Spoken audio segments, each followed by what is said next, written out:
राजा आगे बढ़ ही रहे थे, तभी उनकी नजर एक औरत पर पड़ी जो झोपड़ी के बाहर बैठी थी। साधारण कपड़ों में होते हुए भी उसकी सुंदरता असाधारण थी। आहा, हाय हाय हाय हाय हाय, इतनी सुंदर लड़की तो हमने कभी नहीं देखी। और ये झोपड़ी में रह रही है। हाँ, इसकी जगह तो हमारे राजमहल में है। चलो सूर्यभान, आज तुम्हें सबसे खूबसूरत लड़की मिल गई। राजा घोड़े से उतरकर झोपड़ी की ओर बढ़ते हैं। क्या हुआ महाराज? आप मेरी झोपड़ी में? सब ठीक तो है ना? तुम इस झोपड़ी में क्यों रह रही हो? तुम्हारी जैसी खूबसूरत औरत को तो हमारे राजमहल में होना चाहिए। चलो, तुम मेरे साथ चलो, हम तुमको रानी बना के रखेंगे। चलो। ये कैसी बात कर रहे हैं महाराज? आप महाराज हो, इसका मतलब ये नहीं कि आप जो चाहे कह दें। मैं आपके साथ नहीं जाऊंगी। ए लड़की, हमारा फरमान कभी टाला नहीं जा सकता। तुम्हें हमारे साथ चलना ही पड़ेगा। हमने कहा चलो, मतलब चलो। राजा ने जबरदस्ती ललिता का हाथ पकड़ा और उसे घोड़े की ओर खींचने लगे। तभी पीछे से तेज कदमों की आवाज आई। ललिता का पति सनोज दौड़कर पहुंचा। महाराज, महाराज, महाराज, ये क्या कर रहे हैं? महाराज, ऐसा मत करिए। ये मेरी पत्नी है, ये मेरे बच्चे की माँ है। ये चली गई तो मैं कैसे जीऊंगा? मेरे बच्चे इसके बिना कैसे रहेंगे? भगवान के लिए मेरी पत्नी को छोड़ दीजिए। छोड़ दीजिए महाराज, छोड़ दीजिए। ओए, जिस औरत पर हमारी नजर पड़ती है ना, फिर चाहे वो बच्चे की माँ हो या किसी की बीवी, उसकी जगह राजमहल में होती है। अब ये हमारी रानी बनेगी। तुम इसे भूल जाओ, इसी में तुम्हारी भलाई है। महाराज, ऐसा मत करिए। मेरे बच्चों पर दया कीजिए। मेरी पत्नी को छोड़ दीजिए। वो चली गई तो मेरे बच्चे रोते रोते मर जाएंगे। दया कीजिए महाराज, दया कीजिए। राजा का दिल नहीं पसीजा। उसने ललिता को घोड़े पर बैठाया और वहां से चला गया। सनोज जमीन पर गिर गया और फूट फूट कर रोने लगा। हे भगवान, ये क्या हो गया? मेरी पत्नी को महाराज उठा ले गए। मेरे बच्चों को कौन संभालेगा? मुझे पहले ही क्यों नहीं उठा लिया? मुझे उठा ले भगवान। मैं अपनी पत्नी के बिना कैसे जीऊंगा, कैसे? उसकी आवाज सुनकर गांव वाले इकट्ठा हो गए। अरे भाई, ऐसा तो होना ही था। सब जानते हैं राजा के चरित्र के बारे में। जो भी सुंदर स्त्री दिखती है वो उसे उठा ले जाता है। क्या कहे, हमारे हिसाब से तो ऐसे राजा को मर जाना चाहिए।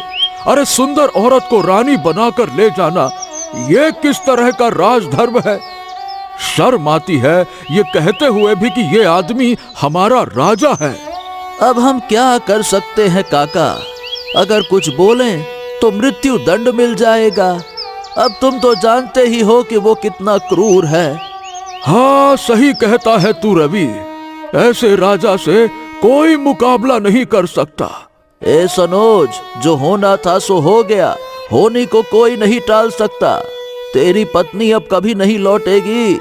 वो अब राजा की रानी है, ये समझ ले। जो होता है भगवान की मर्जी से होता है।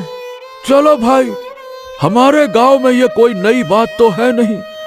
हर 2-3 दिन में यही होता रहता है। राजा आता है, किसी सुंदर लड़की को उठा ले जाता है। चलो। गांव वाले चले गए। सनोज वहीं रोते हुए बैठा रह गया। तभी उसका छोटा भाई रामू और उसकी पत्नी सुगंधा वहां आए। क्या हुआ भाई साहब? आप इतना रो क्यों रहे हैं? और घर में से बच्चे के रोने की आवाज आ रही है। सब ठीक तो है ना? हाँ, अरे सुगंधा, अच्छा हुआ कि तुम घर पर नहीं थी, वरना राजा तुम्हें भी उठा ले जाता। आप क्या कह रहे हैं भाई साहब? राजा भला मुझे क्यों उठा कर ले जाता? हाँ भैया, क्या हो गया? और भाभी कहाँ है? भाभी कहीं दिखाई नहीं दे रही। अरे राजा ने तुम्हारी भाभी को उठा लिया, ले गया वो उसको। क्या? राजा की इतनी हिम्मत कि उसने हमारी भाभी को उठाया? हम लोग अभी के अभी अपनी भाभी को लेकर आते हैं। रामू, नहीं नहीं नहीं नहीं, तुम दोनों राजमहल नहीं जाओगे। ए सुगंधा, तू तो बिल्कुल नहीं जाएगी। मेरी पत्नी ललिता से भी तू सुंदर है। भगवान का भला हो सुगंधा कि तुम बाजार चली गई सब्जी लेने, वरना आज तो राजा मेरी पत्नी के साथ तुमको भी लेकर चला जाता तो मैं क्या करता। नहीं भाई साहब, ऐसा कुछ नहीं होने दूंगी मैं। किसी भी कीमत पर दीदी को लेकर आऊंगी, वरना राहुल कैसे रहेगा? राहुल का तो रो रो कर बुरा हाल हो जाएगा। ए सुगंधा, तुम्हारा भी तो एक 4 महीने का बेटा है। अरे भगवान के लिए उस पर तरस खाओ और मत जाओ। अगर तुम्हें कुछ हो गया तो मैं अपनी पत्नी के साथ साथ तुम्हारे बच्चे का दर्द और तुम्हारे पति की आंखों में आंसू नहीं देख पाऊंगा। भगवान के लिए ऐसा मत करो सुगंधा, ऐसा मत करो। हाँ सुगंधा, भैया ठीक कह रहे हैं। वो राजा है ही ऐसा, कोई भी सुंदर स्त्री को देखता है तो महल ले जाता है। तो तुम मत जाओ। तुम चली जाओगी तो मैं इतने छोटे बिट्टू का ध्यान भी नहीं रख पाऊंगा। अच्छा ठीक है, अगर आप लोग यही चाहते हैं तो मैं नहीं जाऊंगी, लेकिन राहुल कैसे रहेगा अपनी माँ के बिना? हाँ, तुम घर के अंदर जाकर राहुल को चुप कर दो। वो शायद अपनी माँ को ढूंढ रहा होगा। बाकी समय के साथ भूल जाएगा अपनी माँ को, और क्या होगा। सुगंधा झोपड़ी के अंदर जाती है। वहाँ राहुल रो रहा था। क्या हुआ बेटा, तुम रो क्यों रहे हो? चुप हो जाओ, चलो मैं तुम्हारे लिए अच्छा सा कुछ खाने के लिए बना देती हूँ। चाची, मेरी माँ को राजा उठा कर ले गया।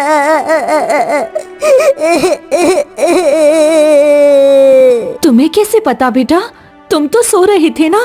नहीं चाची, मैं सो नहीं रहा था। मेरी माँ रो रही थी, मैं छुपकर देख रहा था, लेकिन मैं डर के मारे राजा के पास नहीं गया। वो मुझे भी उठा ले जाता। चाची, आप मेरी माँ को राजा के पास से ला दो ना। मुझे अपनी माँ की बड़ी याद आती है। तुम चिंता मत करो बेटा, मैं तुम्हारी माँ को लेकर जरूर आऊंगी। तुम रोना बंद करो, वरना घर में सभी और परेशान हो जाएंगे। वहीं दूसरी तरफ राजा ललिता को घोड़े पर लेकर महल की तरफ बढ़ रहा था। तभी मंत्री दूर से ही राजा को ललिता के साथ देख लेते हैं और भागकर महारानी शोभा के पास जाते हैं। क्या हो गया मंत्री जी, आप इतना परेशान क्यों हैं? क्या कोई भूत देख लिया क्या? अब क्या बताएं महारानी, जुल्म हो गया है। महाराज फिर से कोई सुंदर स्त्री को गांव से उठाकर ला रहे हैं। नहीं, ऐसा नहीं हो सकता है। मैं अब और बर्दाश्त नहीं कर सकती हूँ। महाराज की ये हरकतें दिन प्रतिदिन बढ़ती ही जा रही हैं। हाँ महारानी, वो बड़ी सुंदर स्त्री है और वो बहुत रो रही है। महाराज जबरदस्ती उसे घोड़े पर बिठा कर ला रहे हैं। मंत्री जी, कोई उपाय नहीं है जिससे हम महाराज की ये हरकतें रोक सकें? अब क्या बताऊं महारानी, मैंने तो कई साधुओं से बात की, लेकिन महाराज हैं कि मानते ही नहीं। उनका स्वभाव दिन प्रतिदिन कठोर होता जा रहा है। इतने में राजा ललिता को लेकर दरबार में पहुंचते हैं। मुझे छोड़ दीजिए महाराज, भगवान के लिए ऐसा क्यों कर रहे हैं? ओहो, चुप हो जाओ तुम। अब तुम इस राज्य की रानी हो, सबसे सुंदर स्त्री हो, इसीलिए तुम्हारा स्थान हमारे राजमहल में है। तुम हमारी रानी हो, रानी। खुश रहो इसी बात पर। महाराज, ऐसा क्यों कर रहे हैं? भगवान के लिए हम पर ऐसा जुल्म मत कीजिए, इसे जाने दीजिए। हम लोग पहले से ही आपकी रानियां हैं। अच्छा अब से तुम सब रानी नहीं बल्कि इस राज्य की दासी हो। अब रानी तो ये बनेगी। क्या नाम है तुम्हारा? हाँ, ललिता। क्योंकि हमारा उसूल है, जो सबसे सुंदर स्त्री होगी वही हमारी रानी बनेगी। चलो अब तुम सब लोग इसे ले जाकर महारानी की तरह तैयार करो और विवाह स्थान पर लेकर आओ। अरे देख क्या रही हो, जल्दी करो। नहीं, मैं ऐसा नहीं करूंगी, क्योंकि मैं अब आपको ऐसा कुछ नहीं करने दूंगी। अगर तुमने ऐसा नहीं किया महारानी, तो तुम्हारा सर कलम करवा दूंगा और तुम्हारे परिवार वालों को भी मृत्यु दंड दे दूंगा। नहीं महाराज, ऐसा मत करना। भगवान के लिए मेरे परिवार वालों को कुछ मत करना, मैं तैयार हूँ। नहीं महाराज, ऐसा मत करिए। मैं आपसे विवाह नहीं करना चाहती। मेरा एक बेटा है, राहुल, 7 साल का। वह मेरे बिना नहीं रह सकता है। राजा हंसते हुए चला जाता है। मुझे माफ कर दो ललिता, मैं चाहकर भी तुम्हारी मदद नहीं कर सकती। ये राजा का स्वभाव है। हमें भी जबरदस्ती उठाकर लाया था।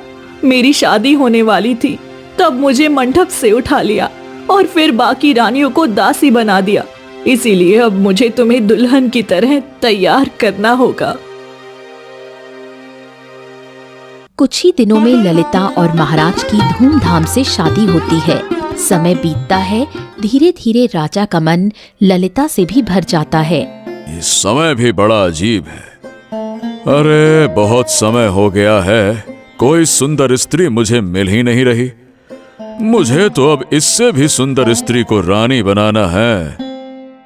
इतना सोचते हुए राजा राज दरबार से बाहर निकलता है कि तभी मंत्री उसे देख लेता है। महाराज, आप कहाँ जा रहे हैं महाराज? मंत्री जी, आज हम शिकार पर जा रहे हैं। क्या है कि बहुत समय हो गया है, शिकार पर नहीं गए ना। राजा घोड़े पर सवार होकर घने जंगलों में निकल पड़ता है। थोड़ी ही दूर जाने के बाद राजा तालाब के किनारे पहुंचता है। राजा तालाब के किनारे जाता है और पानी पीने लगता है। तभी उसकी नजर सुगंधा पर जाती है, जो पानी भर रही होती है। हाँ हाँ हाँ हाँ हाँ, वाह वाह वाह वाह वाह, इतनी सुंदर स्त्री तो हमने जीवन में नहीं देखी। ये तो सच में ललिता से भी सुंदर है। इसे भी हमारे राजमहल में होना चाहिए। राजा फिर सुगंधा के पास जाता है और कहता है, वाह वाह वाह वाह वाह, तुम तो सच में बहुत सुंदर हो। हम तुमसे विवाह करना चाहते हैं। चलो, हम तुम्हें रानी बनाकर रखेंगे, कभी किसी चीज की कमी नहीं होगी। आप तो महाराज हैं और आप ऐसी बातें क्यों कर रहे हैं? मैं पहले से ही शादीशुदा हूँ। मेरा एक 4 महीने का बेटा है। मैं आपसे विवाह नहीं कर सकती हूँ। नहीं नहीं नहीं नहीं नहीं नहीं, हमने जो कहा उसे मानना ही पड़ता है। हमारी आज्ञा की नाफरमानी कोई नहीं कर सकता। हमने कहा चलो हमारे साथ, मतलब चलो हमारे साथ, चलो। राजा जबरदस्ती सुगंधा के हाथ से घड़ा छीनकर उसे जमीन पर पटक देता है। फिर सुगंधा को उठाकर घोड़े पर बैठा लेता है। ये पूरा मंजर कमला नाम की औरत देख लेती है। वो घबराकर गांव की ओर भागती है। क्या हो गया कमला? तुम इतना भाग क्यों रही हो? क्या बात है?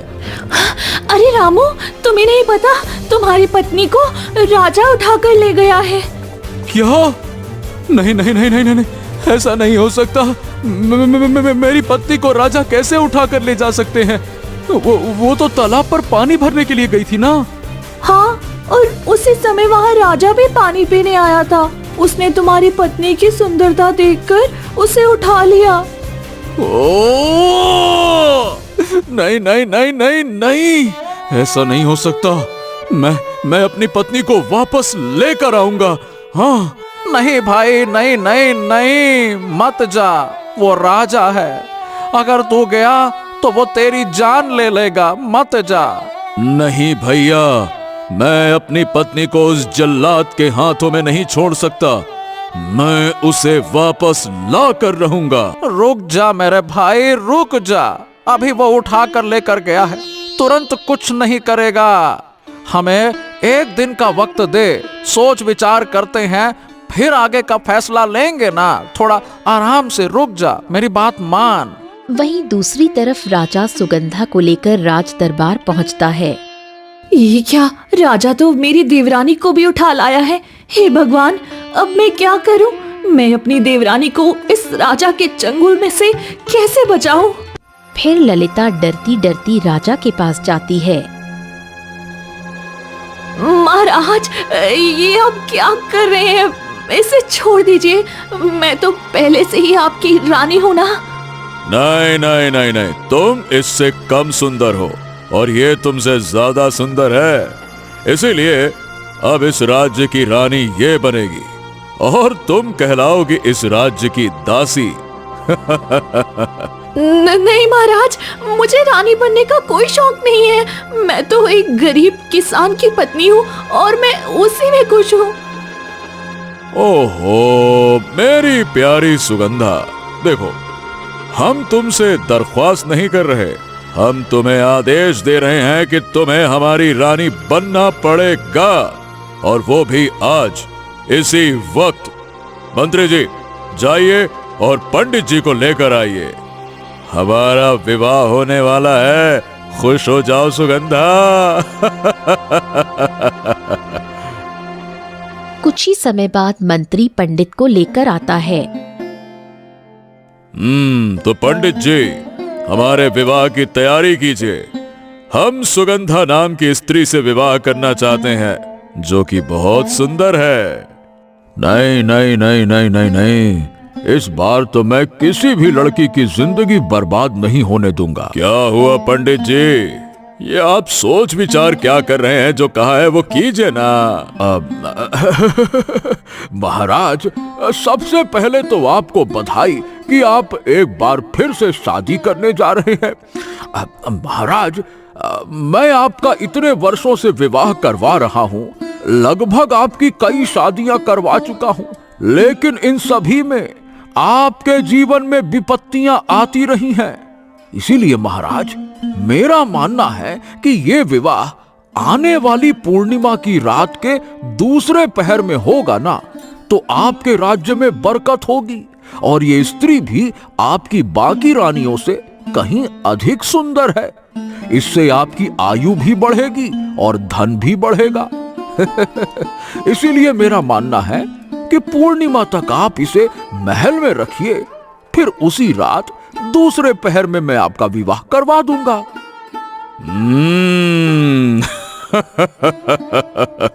वाह पंडित वाह, तुमने तो आज हमारा दिल जीत लिया। ठीक है, चलो ठीक है, हमने बहुत सारे विवाह किए हैं और ये अब तक की सबसे सुंदर स्त्री है। इसे पाने के लिए अगर हमें पूर्णिमा तक इंतजार करना पड़े तो हम तैयार हैं। क्या समस्या है इसमें? मंत्री जी, सुगंधा को ले जाकर एक विशेष कक्ष में रखिए और पहरे बैठा दीजिए, पूरी देखभाल कीजिएगा, सुगंधा को कोई तकलीफ ना हो। अब हमारा विवाह पूर्णिमा की रात को होगा। मंत्री सुगंधा को लेकर चला जाता है। चलो, पंडित जी ने मेरी देवरानी को बचा लिया। अब उस पूर्णिमा से पहले मुझे कुछ करना होगा और उसे सही सलामत इस महल से घर वापस भेजना होगा। हाँ ठीक है, अब हम विश्राम करने जा रहे हैं। राजा वहाँ से चला जाता है। तभी ललिता पंडित के पास जाती है। पंडित जी, आपने ऐसा क्यों कहा और पूर्णिमा की रात क्या होने वाला है? बात यह है कि ऐसा कुछ भी नहीं होने वाला महारानी। मैं तो बस महाराज को और अधर्म करने से रोकने की कोशिश कर रहा हूँ। बस मैं अपनी तरफ से इतना ही कर सकता हूँ, और क्या करूँ मैं। आपने बहुत अच्छा किया पंडित जी, आपका बहुत बहुत धन्यवाद। मुझे सुगंधा के पास जाना चाहिए, बेचारी के मन पर पता नहीं क्या बीत रही होगी। इतना कहकर ललिता चोरी चुपके सुगंधा के कक्ष में जाती है। दीदी, आप यहाँ मुझे माफ कर दीजिए। मैं चाहकर भी आपको इस राजा के चंगुल से नहीं निकाल पाई, लेकिन आज किस्मत तो देखो, राजा ने खुद मुझे देख लिया और मुझे यहाँ ले आया। तुम चिंता मत करो सुगंधा, इस राजा ने मेरी जिंदगी बर्बाद कर दी, पर मैं तुम्हारी जिंदगी बर्बाद नहीं होने दूंगी। कुछ भी हो जाए, तुम्हें मैं सही सलामत रामू के पास भेजूंगी। एक उपाय है दीदी, हम राजा का विरोध करके कुछ नहीं कर सकते, लेकिन अगर राजा को ही अपने बस में कर लिया जाए तो उसे रास्ते से हटाना संभव होगा। ये क्या कह रही हो? राजा खुद को कैसे खत्म करेगा? बस देखती जाओ दीदी, तुमने मेरी सुंदरता देखी है, मेरी चतुराई नहीं। अब देखना, अपना ध्यान रखना और कोई गलत कदम मत उठाना। इतना कहकर ललिता कमरे से चली जाती है। तभी आधी रात होते ही सुगंधा चोरी चुपके राजमहल से बाहर निकलती है कि तभी राजा उसे देख लेता है। तुम इतनी आधी रात को कहाँ जा रही हो, वो भी बिना बताए? नहीं महाराज, मैं तो बस दरबार घूम रही थी, सोच रही थी आपने जो प्रस्ताव दिया है उसे अपनाना चाहिए या नहीं। अच्छा सुगंधा, तो फिर क्या विचार किया है तुमने हमारे बारे में? महाराज, आपने मुझे रानी बनने का मौका दिया है, ये मेरे लिए सौभाग्य की बात है। मैं विवाह के लिए तैयार हूँ। आहा क्या सच में? हाँ महाराज, क्यों नहीं। इतना बड़ा राज्य, इतना वैभव और ऊपर से आपका सुंदर चेहरा, भला मैं ना क्यों करूं? अब बस पूर्णिमा की रात का इंतजार है, फिर धूमधाम से विवाह करेंगे। जी महाराज, मुझे भी उस रात का बेसब्री से इंतजार है। फिर राजा मुस्कुराते हुए वहाँ से चला जाता है। ऐसे ही 2-3 दिन बीत जाते हैं और एक दिन फिर मौका पाकर सुगंधा राजमहल से बाहर निकलती है और घने जंगलों से होते हुए एक कुटिया में जाती है जहाँ बूढ़ी औरत तपस्या कर रही थी। क्या हुआ बेटी, इतने दिनों बाद आई हो, सब ठीक है ना? गुरु माँ, आप ही हैं जिन्होंने मुझे पाला। मेरे माता पिता ने मुझे जंगल में छोड़ दिया था। मैंने रामू से विवाह किया, लेकिन राजा मेरी सुंदरता पर मोहित होकर मुझे छीनना चाहता है। उसका आतंक बहुत बढ़ गया है, मुझे उसे रोकना है। हाँ पुत्री, राजा का आतंक बढ़ रहा है, पर उसे हटाना आसान नहीं। अगर तुम उसे अपने बस में कर लो तो उसे इस कुटिया में लाकर खत्म किया जा सकता है। ये काम मैं कर दूंगी गुरु माँ, 3 दिनों में। सुगंधा राजमहल वापस आ जाती है। राजमहल में हलचल मची होती है। एक मजदूर राजा के पास आकर उसके पैर पकड़कर गिड़गिड़ा रहा था। तुम्हारी हिम्मत कैसे हुई कर नहीं चुकाने की? अब तुम्हें इसकी कड़ी से कड़ी सजा भुगतनी पड़ेगी। नहीं नहीं नहीं महाराज, मेरे छोटे छोटे बच्चे हैं, हम भूखे मर जाएंगे। हमारी सारी फसल सूख गई, इसीलिए मैं कर नहीं चुका पाया। कुछ दिनों का वक्त दे दीजिए, मैं सारा कर चुका दूंगा, मैं सारा कर चुका दूंगा। हमें इस बात से कोई फर्क नहीं पड़ता कि तुम्हारे पास पैसे हैं नहीं हैं, कितने बच्चे हैं, तुम्हारी फसल खराब हो गई, ये सब फालतू की बातें हैं। सैनिक, इस मजदूर को ले जाओ और इसे आजीवन काल कोठरी में बंद कर दो, ताकि इसे भी पता चले कि कर ना चुकाने की कितनी कठोर सजा मिलती है। ले जाओ इसे। फिर सैनिक मजदूर को लेकर वहां से चले जाते हैं। महाराज, फैसला करते वक्त आप कितने सुंदर और प्रभावशाली लग रहे थे। हाँ, क्या सच में हम इतने प्रभावशाली लगते हैं? हाँ? महाराज, आप जैसे राजा मैंने नहीं देखे, मुझे तो आप ही पसंद थे। मैंने मजबूरी में किसान से शादी की थी। अब मुझे समझ आया आप कैसे व्यक्ति हैं। मैं आपसे ही विवाह करना चाहती हूँ। आहा हमारा दिल जीत लिया तुमने। तुम पहली रानी हो जिसे हमारे विचार पसंद आए। तुम सुंदर और योग्य हो।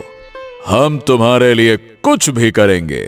विवाह से पहले मैं अपनी माँ की कब्र पर जाकर आशीर्वाद लेना चाहती हूँ ताकि हमारा जीवन सुखी हो। अच्छा, हाँ तो ठीक है, कल सुबह हम वहां चलेंगे, ठीक है। इतना कहकर सुगंधा अपने कमरे में चली जाती है कि तभी ललिता भागते हुए उसके कक्ष में आती है। सुगंधा, गुप्तचर ने बताया है तुम्हारा पति और मेरा पति आज राज दरबार में आने वाले हैं। नहीं, ये दोनों यहाँ क्यों आ रहे हैं? भाभी, उन्हें रोकिए। नहीं रोक सकती, हर द्वार पर पहरा है। हे भगवान, अब क्या करूं? मेरी सारी योजना बिगड़ जाएगी। तभी राज दरबार में हलचल मच जाती है। महाराज, महाराज, मेरी पत्नी को छोड़ दो। मेरा 4 महीने का बेटा है, वो माँ के बिना नहीं रह सकता। छोड़ दो मेरी सुगंधा को। अच्छा, आप कहेंगे और हम छोड़ देंगे? ओ हो। तो भाई जान लो कि तुम्हारी पत्नी अब हमसे प्रेम करती हैं। वो तुम्हारे साथ नहीं जाएंगी। हाँ। क्या? नहीं, मेरी पत्नी मुझे नहीं जोड़ सकती।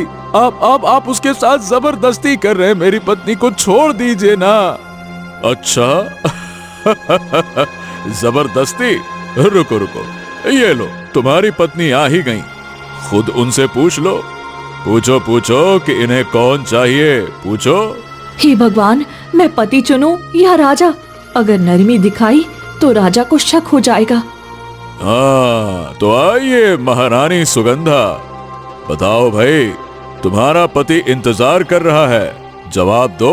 आप चले जाइए, मुझे आपके साथ नहीं जाना और ना ही मुझे अपने बेटे से कोई मतलब है।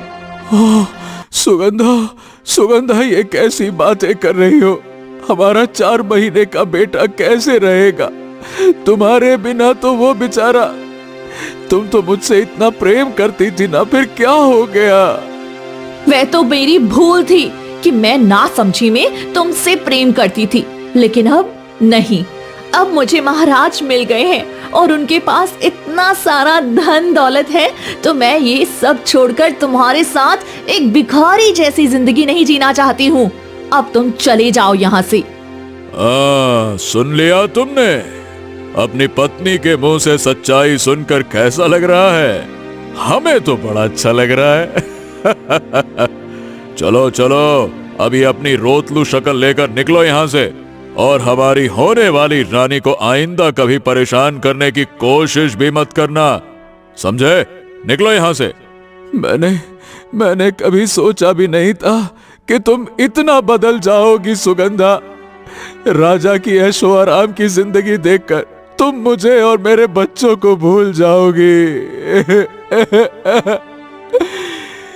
चलिए भैया, ये अंधी हो गई है धन दौलत को देखकर, ऐशो आराम को देखकर। चलिए भैया, चलिए।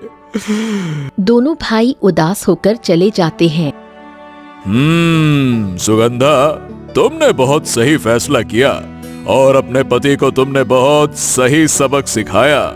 मैं तुमसे बहुत खुश हूं। तुमने सचमुच हमें अपना पति मान लिया है। आज तक मैंने कोई भी स्त्री ऐसी नहीं देखी जो हमसे प्रेम करती हो।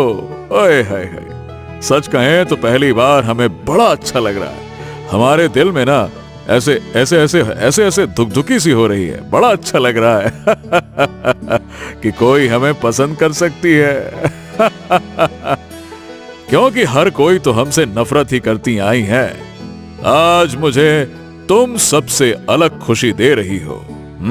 राजा चले जाते हैं। तभी शोभा और ललिता दोनों सुगंधा के पास आते हैं। सुगंधा, ये तुमने क्या किया? देवर जी का दिल तोड़ दिया। अब उन पर क्या बीतेगी और तुमने ये सब क्यों किया? तुम्हें ऐसा नहीं करना चाहिए था। ये राजा बहुत ही गिरा हुआ इंसान है। तुम इसके धन दौलत में लालची क्यों हो रही हो? तुमसे सुंदर लड़की मिलेगी तो ये तुम्हें भी छोड़ सकता है। दीदी, मैं अभी आपको कुछ नहीं बता सकती, बस आप सही समय आने का इंतजार करिए। अब आप चले जाइए और बस मैं जो भी करूं उसमें आप दोनों बस मेरा साथ देते जाइए। फिर अगली सुबह होते ही राजा सुगंधा के कक्ष में जाता है। सुगंधा, चलो हम तैयार हैं। तुम्हारी माँ की कब्र पर चलकर आशीर्वाद ले लेते हैं। 2 दिन बाद पूर्णिमा है, उसी दिन धूमधाम से विवाह करेंगे। चलो। हाँ महाराज, चलिए।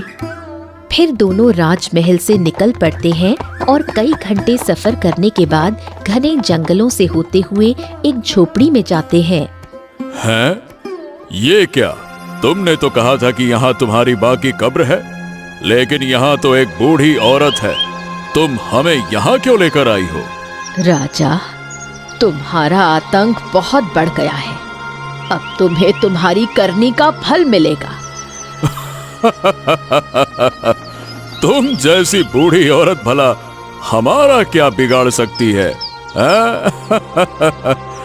तू मेरे चंगुल में फंस चुका है। हम कोई साधारण राजा नहीं हैं। हम जादू जानते हैं। इसीलिए तो मैंने तुम्हें यहाँ बुलाया है। यहाँ सिर्फ मेरा जादू चलता है। हाँ गुरुमाँ, आपने बिल्कुल सही कहा। सुगंधा, ये तुम कैसी बातें कर रही हो? मैं तो तुमसे प्रेम करता हूँ और तुमने हमें धोखा दिया। नहीं महाराज, ये सब मेरी चाल थी ताकि मैं आपको अपने ऊपर विश्वास दिलाकर यहाँ ला सकूं। आपने कई निर्दोष रानियों को दर्द दिया है, अब उन्हें आजादी मिलेगी और मैं अपने पति और बच्चे के पास वापस जाऊंगी। लेकिन उस दिन तो तुमने अपने पति को अपमानित किया था। वह भी मेरी चाल थी ताकि आप यकीन कर सकें और मेरे जाल में फंस जाएं। नहीं नहीं नहीं नहीं नहीं नहीं नहीं, तुम हमें नहीं रोक पाओगी, नहीं रोक पाओगी। तभी गुरु माँ अपने थैले में हाथ डालती हैं और एक भभूत निकालती हैं और राजा के ऊपर छिड़क देती है, जिससे तेज रोशनी फैलती है और राजा सम्मोहित हो जाता है। ये आपने क्या किया गुरु माँ? बेटी, ये सब मेरे जादू के बस में है। इसे मैं जो कहूंगी वही करेगा। राजा, तू अपनी तलवार निकाल और अपना सर धड़ से अलग कर ले। ठीक है गुरु माँ, जैसा आप ठीक समझें। राजा अपनी कमर से तलवार निकालता है और अपना सर धड़ से अलग कर देता है। आपका बहुत बहुत धन्यवाद गुरु माँ। अब राज्य की सभी प्रजा और सभी औरतों का इज्जत अब हमेशा के लिए सुरक्षित रहेगा। अब मैं चलती हूँ। सुगंधा झोपड़ी से निकल जाती है और चलते चलते राजमहल पहुँचती है।